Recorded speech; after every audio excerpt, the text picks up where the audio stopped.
Welcome to From the Deep. I am Mike the Finder. And I am Book of Brett. And today we're going to be talking about the 2022 film, Scream. Not to be confused with the 1997 film, Scream. Or the TV show, Scream.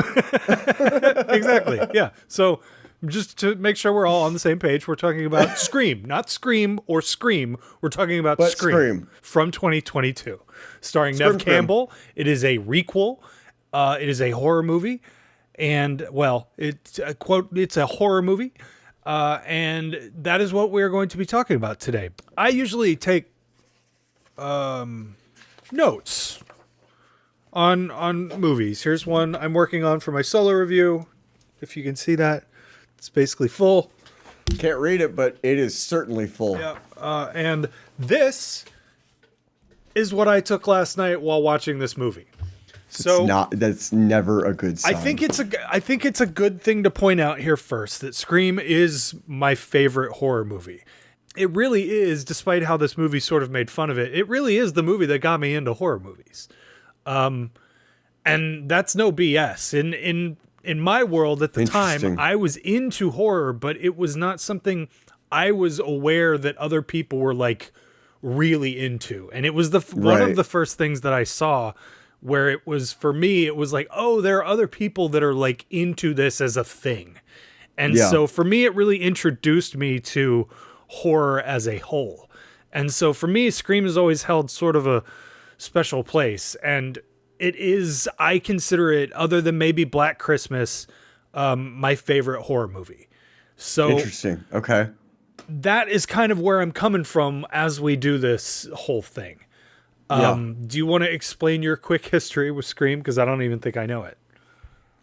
So Scream is, the original Scream is one of those movies that, it got you into horror.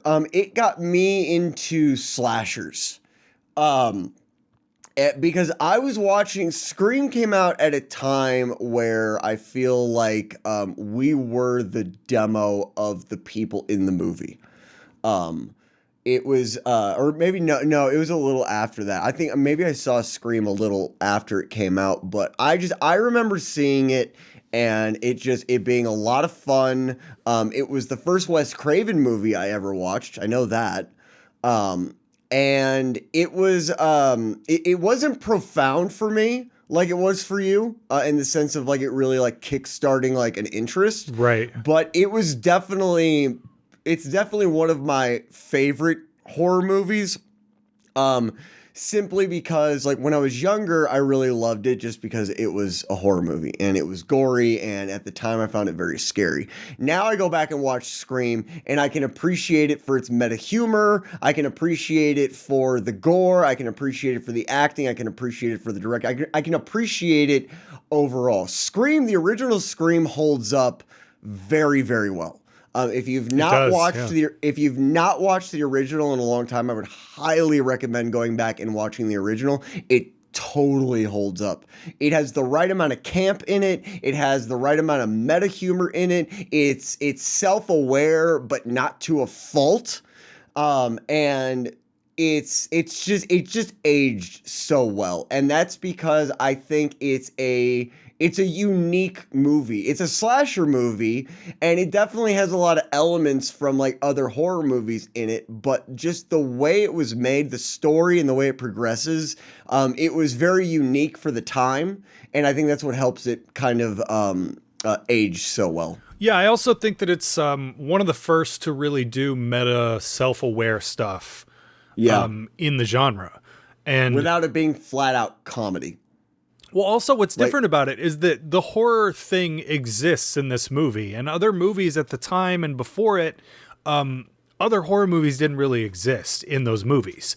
And so it was really groundbreaking in that way that they were like acknowledging all of these other horror movies. And so I guess that leads us into 2022 Scream, not 1996's Scream. 2022 Scream is, in my best, in one word, derivative. And at the least. And I gotta say, I was expecting very, very little from this. And what I got out of it was even less than what I expected. So let's start out. I have a lot of thoughts, obviously, with my notepad here. Let's start out with your overall thoughts on this. So I was, and I'm looking down right now because I also took notes about this movie, and I'm opening them up as well. If I were to, I can't really, for a one-word description, I think derivative really encompasses it altogether. If I were to go for a phrase, the entire movie is on the nose. The entire thing is hyper on the nose. The whole thing just cripples along while piggybacking off of the original. The whole thing just felt crippled. Like they didn't know. This is, again, the minute they said requel in this movie out loud, I yelled out loud because, if you want to go back and watch my review of Texas Chainsaw Massacre, I kind of get into why I hate just the idea of requels. We'll link that up at the top left right now. This is the second requel I've watched, and I'm going to go out on a limb and say I don't like requels. Well, so you and I actually did an episode on the Halloween, quote, requel or reboot or sequel last year. And yeah, we did. That felt kind of different. And I don't know why, but I think now that the market has been flooded with a little bit more of that, I think it's not so different. I think I know why. Why? I think it's because of the amount of liberties they took with the story and deviating from the original source material. I think not counting any of the sequels. Right. But that's the thing is they didn't count any of the sequels, but it still was fun. It still didn't feel bogged down by itself. That's true. I think is the best way of putting it. There were definitely some of its own, most of it was its own idea and it had its own identity. And I think that's what this is missing. Whereas when we're going on we won't go off on requels too much, but in comparison, like the Texas Chainsaw Massacre requel, it takes so many liberties that it's just Swiss cheese, or the plot hole version of Swiss cheese. This one, they take so many liberties, but it's lazy as hell, man. It is lazy. Let me hang on. Just the dependence. Yeah. Yes. Yes. Because the whole thing is, it's too meta. This is too Okay, so I'm going to stop meta. you right there and give you my overall thoughts because we're touching on some of the main stuff. As you can see in these notes, I sort of write squares around stuff that's really important, right? And here are some of the things that I have squares around or stars next to. Lazy, cheap, plot heavy, plot dump, lazy script, terrible. Best part is the ending. And what I mean by that is I'm getting ahead of myself here. And this is the main thing I want to point out here. Just because you point out why it's stupid doesn't make it clever. And being too self-aware is it's so uninteresting to watch at this point that it came off as lazy. This movie feels lazy and cheap and derivative. And I know that we're doing exactly what they were making fun of in the movie, where we're sitting on YouTube and like discussing a stupid slasher and all that stuff. And I'm fully self-aware enough to realize how all that comes off. But that does not make this movie okay. Just because you point out why it's stupid doesn't make it clever. It's still stupid. And this is where I guess we can get into a little bit of the sequels, because all of these sequels have been this way. Let's think about this franchise for a second. Scream 1, Billy and Stu, right? It's new, it's fresh. Oh my God, there's two killers. And they do it for reasons that are not great, but they're believable, right? Right. Number 2, Billy's mother. Sort of flipping the whole Friday the 13th thing on its head, where it's the mother first and then the son second. This is sort of flipping it. So we get, in Scream 2, Billy's mother is the killer, and she gets that other big dumb guy to help her. Friday the 13th. Right. That brings us to number 3. Number 3 is the guy that has, quote, been pulling the strings this whole time. And I can't remember who he is, because that movie is so stupid and forgettable. Have you seen Scream 3?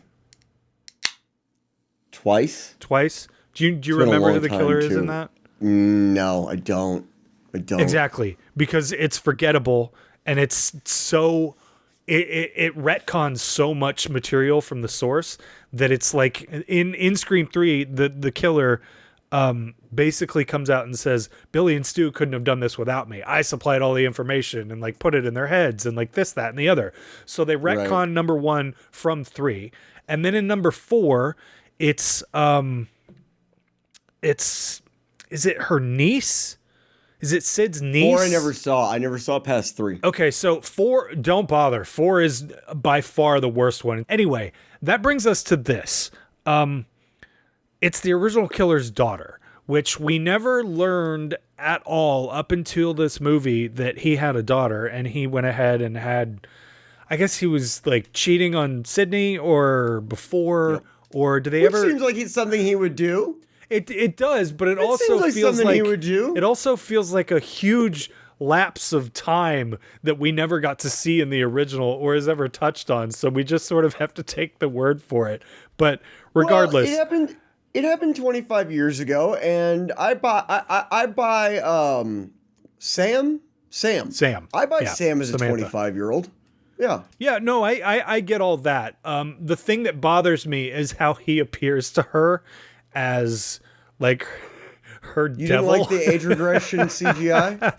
So the CGI, considering how old he is, actually doesn't look terrible, but they didn't overdo it. No, it doesn't. They didn't. It doesn't. The only time it really is noticeable is when he first comes on screen. Yes. And maybe that's just because that's the first time he's coming on screen, and then my eyes kind of adjust to it.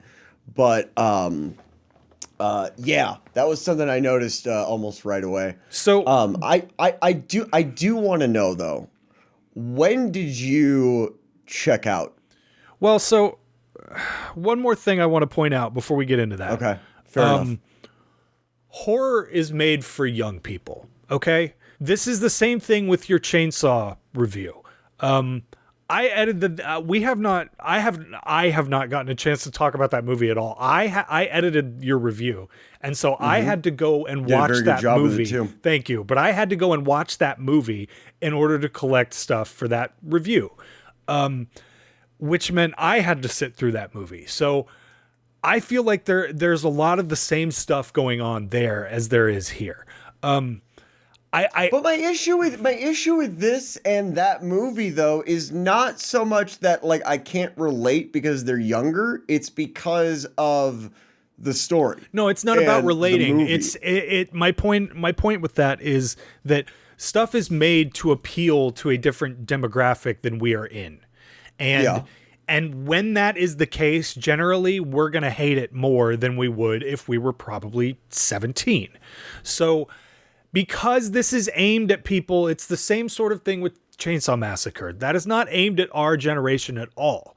2000's remake, that was aimed at our generation. And so I feel like maybe there's a disconnect there right off the bat that this is not aimed directly at us. But at the same time, I say that, who the hell is it for? Because this movie specifically is sort of Gen Z'd up, for lack of a better term.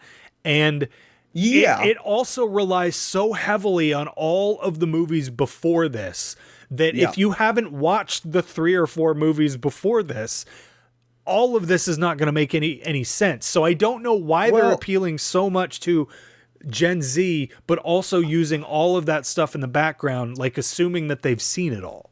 Well, and that's the thing that I think really this movie, I think it's the biggest issue with this movie is the fact that the issues with this movie lie in not so much like who it's aimed at, but its absolute reliance on the series preceding it.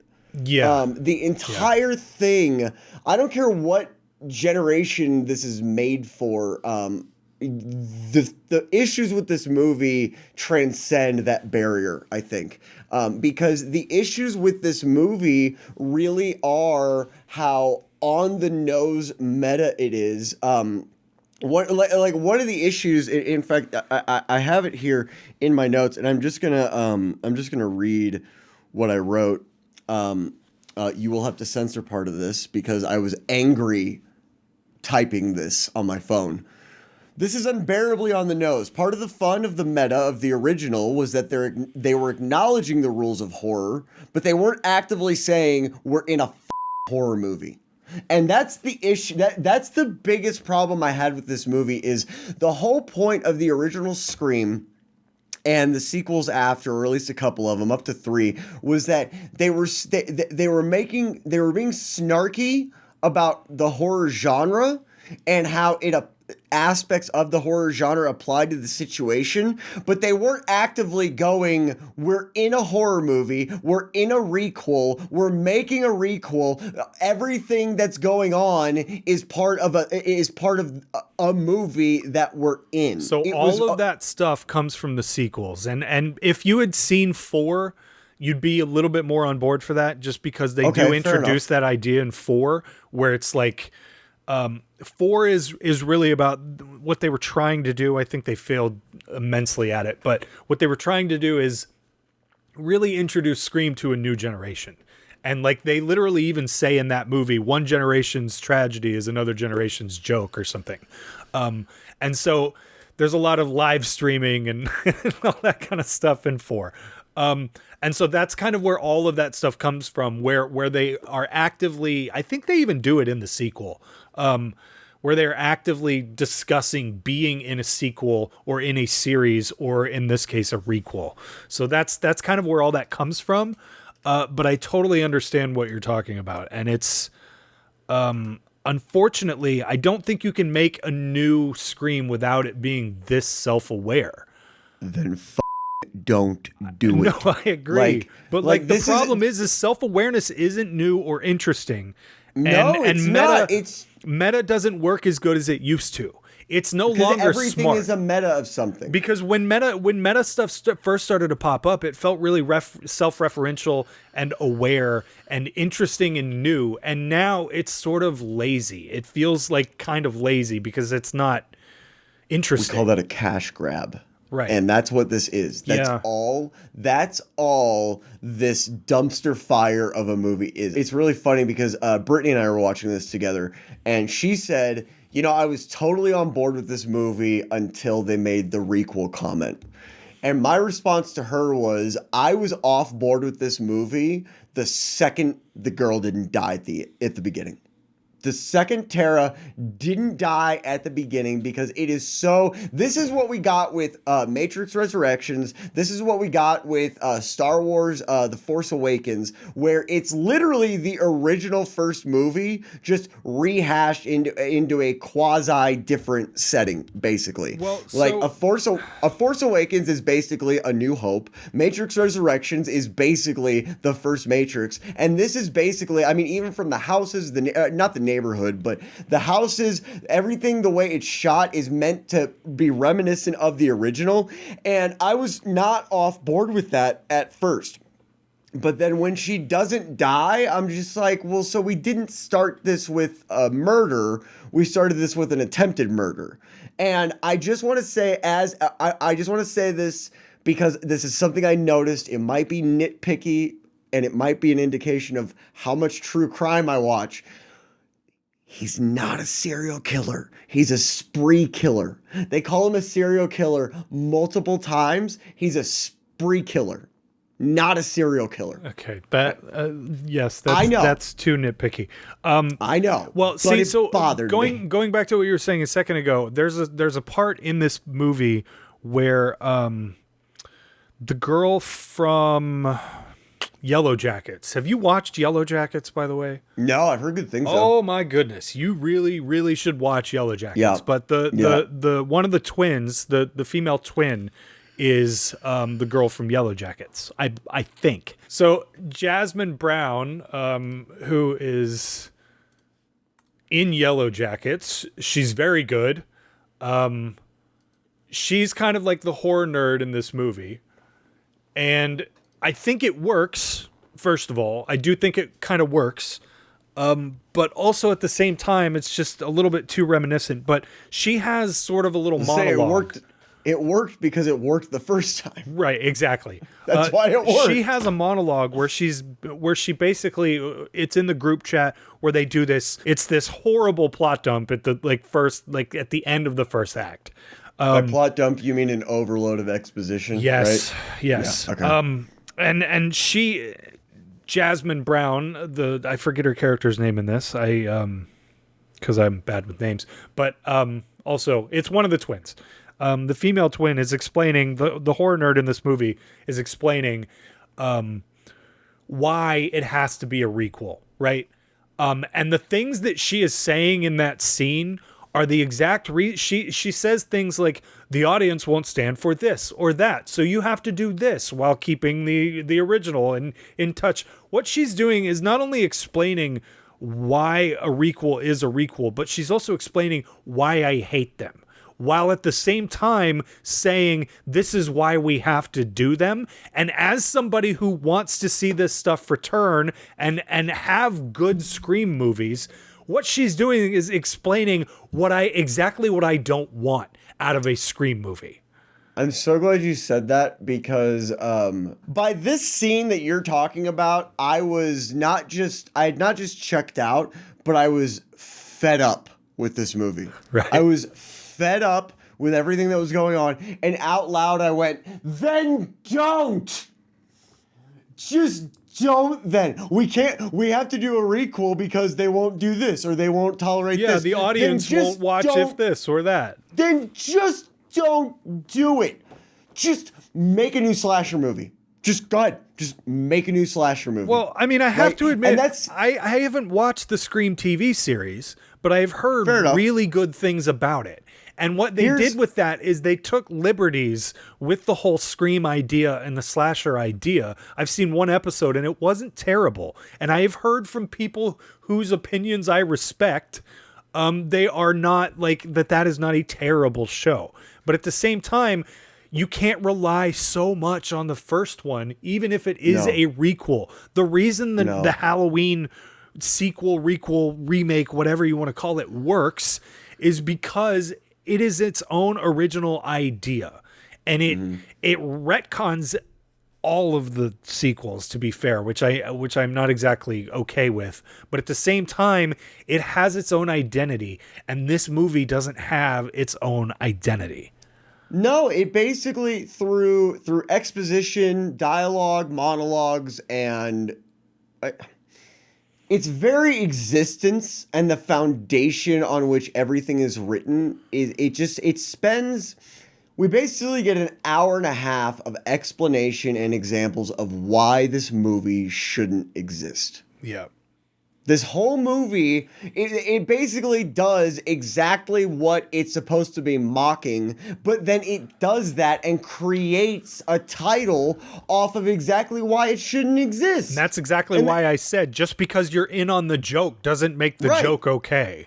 Exactly, and it doesn't make it good. Right. It doesn't, just because you made the joke, just because it's snarky, and you're self-aware of what you're doing. like we get it. Like you know what you're doing. If you know what you're doing, then why are you doing it? I was kind of stoked for this. I was at first kind of stoked for it. I think because I hadn't watched a Scream movie in so long, and then my other thought was, basically, like, maybe it'll be fun. I'd seen, like, dude, this is getting, like, decent reviews. Like, I don't know if you, like, went online and looked at anything, but, like, it's got I think it's got, like, 78% on Rotten Tomatoes. It's got a decent rating on IMDb. So on IMDb, it has a 6.6 out of 10. That's more than it deserves. That's way more than it deserves, I think.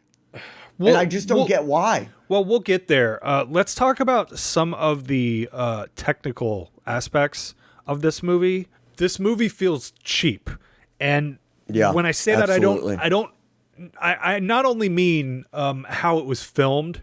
Although, on a side note of that, I wonder if it feels cheap because we know how to film things and we know exactly how this movie was filmed and color graded, because the color grading looks like a LUT.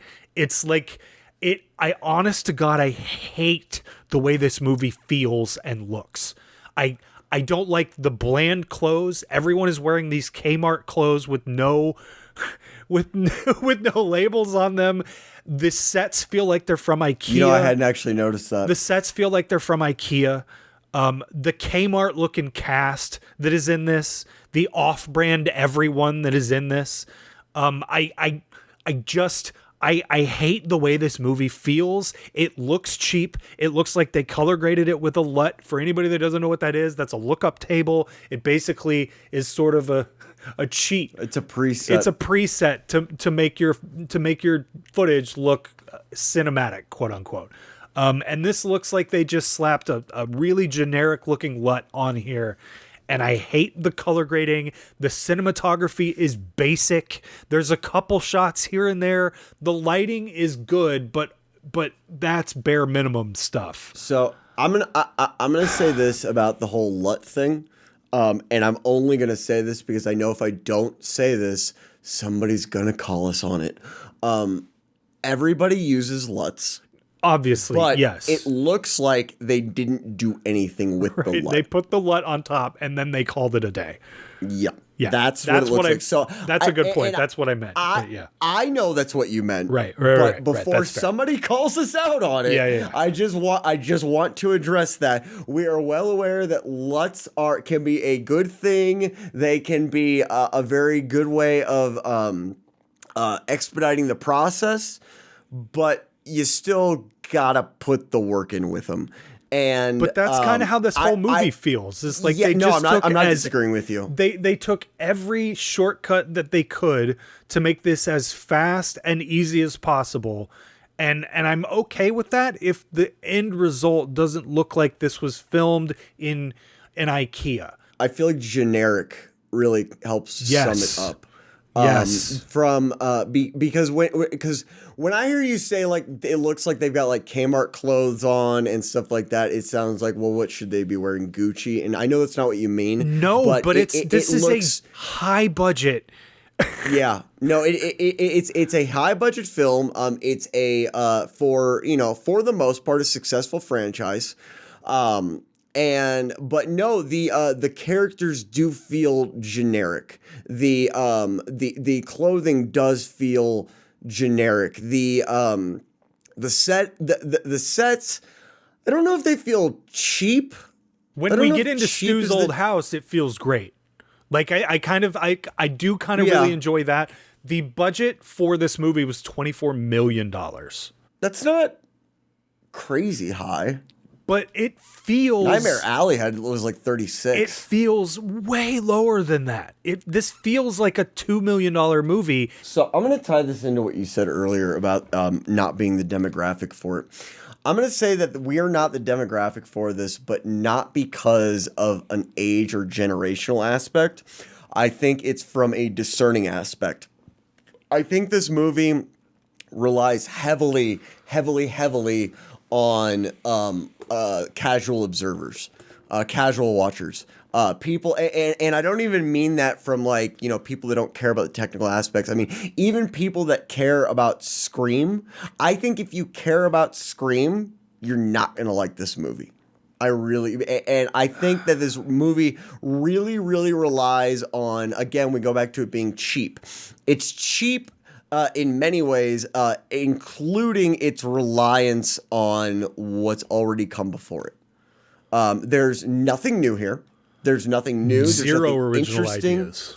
Zero original ideas. In fact, even when and stop me if I'm getting ahead of myself by talking about the killer And huge spoiler alert. So we're going to give it a 5, 4, 3, check out when you want to. 2, you can skip the video now. 1, I'm about to talk about it. 0, when we find out that the boyfriend is the killer.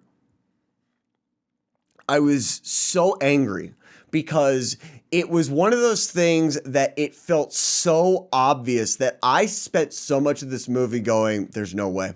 There's no way he's the killer. It's so obvious. It's so lazy. It's so derivative that, of course, he's not the killer. Who in their right mind would make him the killer? Tyler Gillette would make him the killer. Tyler Gillette and whoever the other director was made him the killer. And that is just, it was so frustrating to me because it's one of those things that's like, dude, everything else in here is so on the nose, meta, blatant, generic that there's no way you're gonna make him the killer, but they did. Dude, I think the worst part about who the killer actually is how hard they try to red herring the twins. So they try so hard to get you to think that the twins are the killers from the very get-go. Like the girl who, again, we're spoiling this, but we're just going to get past that now. If you're still watching, this is spoilers now. The girl who is the killer with the boyfriend, Amber, tries at the very beginning. It's like one of the first things out of her mouth is like, maybe you're the killer, because the one of the twins has bruises on his arms, and it's like so many times they do these fake jump scares where they try to make you think they're going to do the old refrigerator door jump scare. Like right they after do it 3 times in a row. Yes, they do it 3 times in a row. 3 times in a row. There are these fake jump scares all over this movie. I kind of felt the same way the whole time because I wanted to think that like what they're doing is they're setting all this up so that somebody can come out of nowhere and be like, I'm the killer or whatever. And it's so obvious from the very get-go that's what it is, that it's just disappointing, despite how hard they try to red herring the stupid twins. To be fair, by the time we find out who the killers are, kind of don't care anymore. Yeah, I didn't care.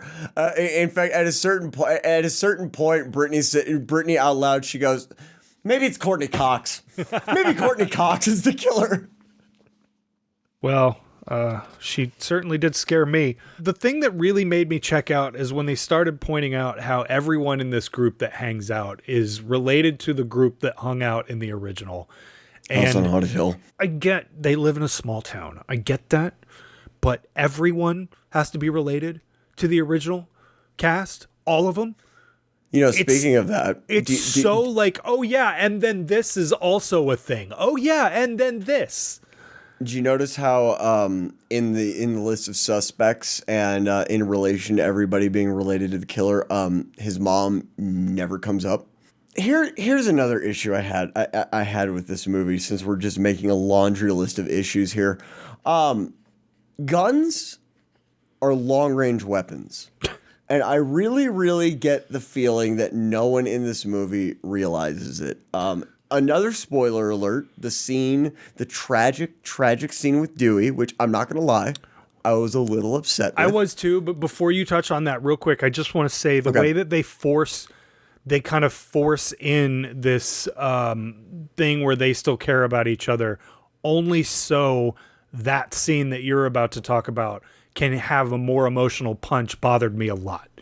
It's shoehorned in there like a mother. They haven't spoken in forever. He's obviously still obsessed with her or whatever, but the way she takes it, I understand it's her friend. They had a relationship for a little while, all of that stuff, but we're so far removed from all of that at this point that forcing a whole scene where they kind of sit down and talk for 3 minutes on camera about how much they still care for each other only exists so that the scene you're about to talk about can have a more emotional punch. It bothered me a lot. And it's anyway, get into this scene with Dewey, because I have so here's my whole issue with this scene with Dewey. And again, we're past spoilers, but just so I can say again, another spoiler. This scene where Dewey dies. First of all, it's done in that same way where it's like, a character is like, I have to handle this on my own, and the audience is left going, why? Why do you have to handle this on your own? You got an elevator full of people. That's a posse, dude. Like, come on. I have to wonder if it's because David Arquette was like, I'll come back, but you have to kill him. You have to you have to get rid of Dewey because I'm not doing this anymore. Like Jamie Kennedy got off in 1996 or 1997 in the sequel, and like he hasn't had to come back once since. I want that in my life. Either way, I've shot a lot of guns in my life. None of them needed to be effective from 5 feet away. None of them. And he's got this, what looks like a high caliber 6-round pistol. And he has to get, and this is the thing that you see so much in movies that just drives me insane, where he has to get right up on him, presumably for a headshot, which I can understand. But do you know what also works when compared to 1 round to the head? 6 to the body. He could have just stood at the hallway and shot him from the end. We also get a scene at the end. I'm trying to remember. I think it's when she gets shot. I think Tara gets shot and she's running down the stairs, and Richie has the handgun, and she's running down a flight of stairs. I could be mixing up the characters here, but there's a character running down a flight of stairs, and the other character with the gun has it pointed at them and never pulls the trigger. As if you don't have a straight shot. Like they've got 4 feet of room to move on the staircase. Just pull the trigger. We didn't want to ruin his ending. Exactly. And that's what drives me insane, is that it's all a matter of convenience. Yeah, that's the coincidental crap just piles one on top of each other. Right. And it all adds up to exactly what you're talking about. Yeah. Yes. And it's one of those things where it's like we've talked a lot about a lot of broader aspects in this episode so far. But this is one of those things that's like, it's tiny, but when you look at it in the grand scope of the that abounds in this movie, it's just it's just another sprinkle on a crap cupcake that just makes the whole thing smell like poo. The thing about it is, again, we keep touching on the same thing, but it's lazy. The cinematography is lazy. Extremely. The script is lazy and coincidental, and everything happens in all the right ways in order to get us to the ending. The ending is not fulfilling. I think when I said earlier, the best part of the ending is, I think, honestly, it's the only cool kill in the movie where Sam is stabbing what's his face, or is it the girl? Over Richie. Yeah. At the end, where she just goes crazy. Yeah. Anyway, where the best part is when Sam at the end goes nuts and sort of like, it is Richie because Amber gets set on fire and then she gets shot. Right. So it is Richie. So she's going crazy with the knife on Richie and stuff like that. It's shot really well. It's the only moment of like raw emotion in this movie. It's the only thing that felt real. It's the only thing I walked away with in my mind of like, that was a good thing, because it's shot really cool. She's going crazy. The lighting is great. All this blood is splattering on her, and she's finally digging into this thing that, like, as lazy as it is, Skeet Ulrich. Skeet. Yeah. He has been telling her this whole time, like, lean in and start going crazy and like, you're nuts and you should like be killing people or whatever. And she finally does lean into it at the end. And I feel like that is a good payoff. And when that's a better payoff for me than who the killer is, that is an issue. And I feel 100%. Like because Richie and Amber are the killers, it just left me kind of bored, dude. And like you said, by the end, I just didn't give a shit who the killers were. And I just wanted this 2-hour movie to be done. I have to say, one of my favorite parts in this movie is when I called you.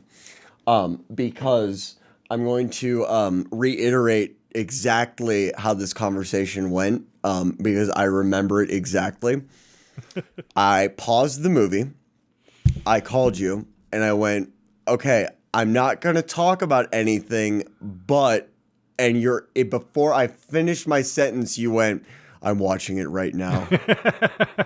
That was the conversation. I laughed so hard when I got off the phone. Brittany came in and she goes, because she knows I'm watching Scream. She's watching it with me, but she went to the bathroom while I called you. And she's just looking at me like, what's funny? And I was like, him and I are always on the same page with this kind of crap. And it was then that I realized, because I had gone and looked up some reviews. I will do that. I won't go look up the reviews themselves, but I will go look up the ratings that reviewers are giving, because, sometimes it's nice to go, okay, I'm not insane. This time, I got to say, man, when I went and looked at the ratings, I went, is it me? Is it me? And I don't think it's me anymore. But at the time, it was like it blows my mind that this is getting good to above average reviews. It amazes me because this movie is a heaping pile of shit. It really is. I hated this movie. So this is what's funny is this is certified fresh on Rotten Tomatoes. It has an audience score of 81%. So Rotten Tomatoes is now Siskel and Ebert to me, because every time Siskel and Ebert do a review, I go, nah, that's not how I felt about it. Well, I mean, here's the thing. Nightmare Alley has an 80% on Rotten Tomatoes. I see that right here. To me, that other than being pretty, it's this empty calorie meal. This is the exact. That's fair, because I felt different. I felt very differently. This is the exact same thing for me. Yeah. This is an empty calorie cash grab. There's nothing of substance in this. And it just feels like you put the word Scream on here. This could be anything. I have this written in big letters right here. This feels like a scary movie. This movie felt like a parody of itself. By scary movie, you mean the Wayans Brothers the scary Wayans movie. Brothers scary movie. Which are good, actually. The first two are very good. You know how when they show, like, I remember seeing an interview with them at one point, and they said the way that they came up with that movie, this could have been the writers or the director, I can't remember. But the whole idea behind that movie was what Ghostface does when he's not on camera. Like, the things that he has to do to do the things that he does on camera when he's not on camera. The things that he's doing, those are the funny parts that they're showing in Scary Movie. That is how this movie felt to me. It had this parody tone to it. Yeah. That it's so self-aware and so meta and so up its own ass of like, aren't we intellectual because we're self-referential and are self-aware enough to realize what we're doing. You know, it's funny because they make several references in this movie to how the series fell off at Scream 5. And, well, there's only 4. This is 5, I think, isn't it? This is 5. Okay. No, I think there's a 5. I think there's yeah, look that up, because I think there's a Scream 5 and then there's this one. This is Scream 5. This is Scream 5. Yeah. Okay. I was going to say, if that's the case, I missed a whole ass movie. And I've never done that with Scream before. They make so many references in this movie to everything fell off at stab 5. Everything fell off at stab 4, whichever one it is. That's the problem, though, is that the Wayans Brothers movies work, like the scary movies work, because it's blatantly poking fun at the whole genre. Whereas this is making an attempt to do that, but still also trying to take itself seriously and as an installment in the franchise. And that's what's such a big problem with this, is they're trying to be like, ha ha ha, it all went downhill, but we're going to do nothing to make that better. We're going to do nothing to add to it. We're not doing anything new. this is like, again, I feel like I'm a broken record at this point, because this is my issue with so many mainstream movies now, is it's a regurgitation of what let me rephrase that. It's not a good regurgitation. This is a bastardization of what we loved so much about the Scream movies. The meta humor, the dark humor, while also being scary, while also being a whodunit, while also keeping you guessing. The only thing that can keep you guessing through this movie is utter denial. Because you know who the killers are already. If you've watched... In fact, go watch the first Scream if you've never watched it. Watch that before you watch this, because you will know everything that's going to happen before it happens. You'll know who dies. You'll know who lives. You'll know what happens. You'll know the sequence of events. And again, that's what's so wrong with so much of this stuff that's coming out now that's supposed to just be like, okay, well, people loved it before. Well, let's do it again. Yeah, let's just do that again. We loved it before because there wasn't a before. I hated this movie, man. I really hated this movie. They talk about elevated horror. That's cool.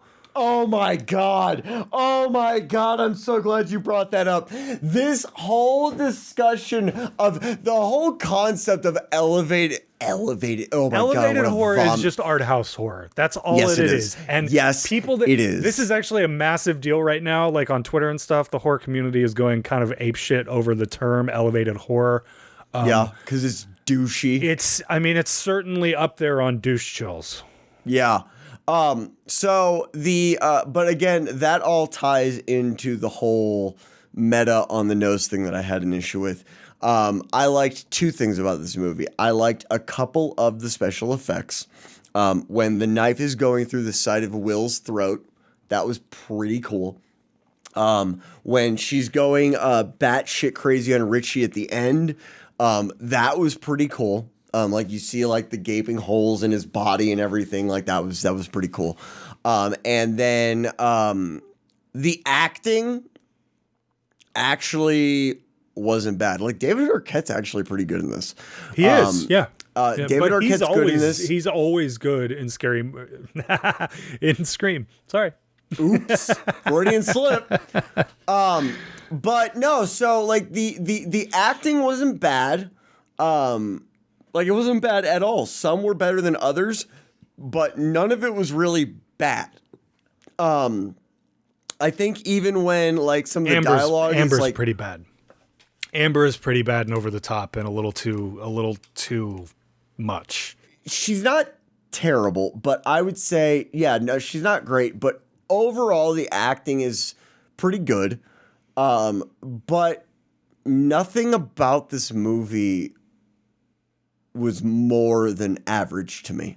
That is really how I feel about this movie. I am going to say, of all the movies that we have reviewed so far, not of the movies I've ever done, nothing will ever top No Escape Room. Plug, go check it out. Nothing will ever... This is not the worst movie I've ever reviewed, but this is the one I hated the most that we reviewed. I hated this movie. So what's your rating on this? I'm going to give this like a 2 out of 10. 2 out of 10. 2 out of 10. 2 out of 10, and I got to put that in context. 1 out of 10 is The Room. If you've ever seen The Room. Yep. 1 out of 10 is The Room. 0 out of 10 is Thanksgiving. But we didn't review Thanksgiving, so I can't say this is the one I hated the most. But of the movies we have reviewed so far, I hated this one. I hated this one. I felt pandered to. I felt condescended to. I felt taken advantage of. I've never really felt like I wasted time. Like, I felt like I wasted time on this movie. What's really crazy about that is you and I have watched some really terrible stuff together. Yeah. And yeah, but the bad ones still have redeeming qualities. That's true. I mean, sometimes bad movies are fun to watch because they're bad. Sure. Yeah. I mean, Snow Beast was a terrible movie. It had redeeming qualities, though. We just watched Snow Beast. It was fun to watch because it was fun to make fun of, and terrible. This is not that. My overall thoughts are this. This feels cheap, lazy, cash grabby, and every shortcut was taken to make this movie as quickly as possible. 100%. The backstory is weak. The origin is weak. The killer's motives are maybe one of the dumbest motives of all of horror. And the way he keeps the way he cries and stuff like that about what about my ending? It's just like they're trying to get me to feel one way, to feel like, yeah, he's getting what's coming to him and this, that, and the other. But what really ends up happening is like I said earlier, all I wanted was for Ghostface to kill every single person in this movie and then himself, so that we never have to go through this ever again. But that's the thing. If they do that, they can't revamp the franchise. Well, and in another 10 to 15 years, we'll get Sydney living a life a lot like Halloween. I'm calling it now. They're going to make the Halloween 2018 of Scream 10 years from now, where she's an old lady and she's like all gunned up and she's gone crazy because of all these experiences. I hated this too, but it's because technically this is garbage. The script is garbage. The delivery on just about everything is garbage. And man, I really, really wanted to like this. Scream. Me too. Me too. I think we should point out here that horror movies can be bad and be fun. Horror movies can also be bad and be bad. And that's what this is. This is not...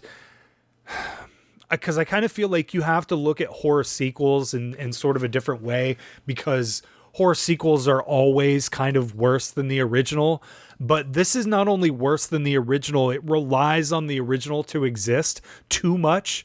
And so it's so meta and so self-aware that it's just too much. It's too much. And it doesn't do itself any favors by recreating entire scenes from the original movie with people that are related from the original movie who all hang out in the same group. It doesn't make any sense.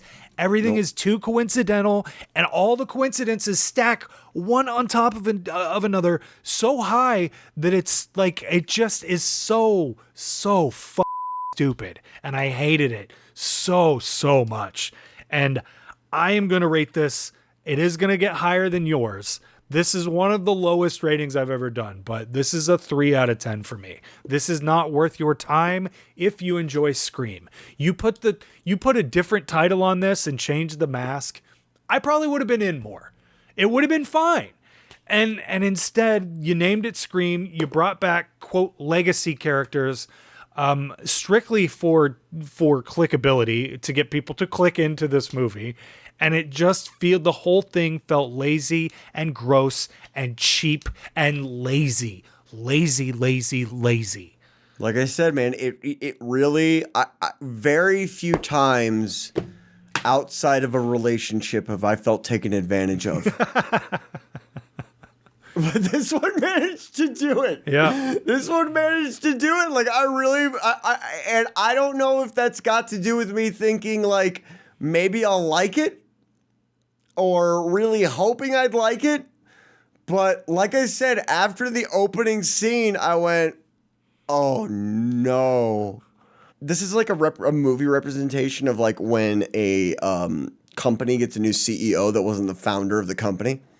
That's what I felt like we get here, because this is the first movie without Wes Craven. Yeah. First one. Yep. Well, so with that depressing thought, thank you guys so much for watching. If you like this, make sure you hit the like button. If you really like this, make sure you hit the subscribe button. If you hated this, hit that thumbs down button and tell us why you did like the new Scream, if you did. Because I would genuinely be interested to know if somebody who's not grown up with Scream and consider it to be top 5 horror movies of all time and all that kind of stuff, I would genuinely like to know what your thoughts are if you like this and you haven't grown up with Scream. So thank you guys so much for watching this, and we will see you guys next time on From the Deep. Bye-bye. Ta-ta.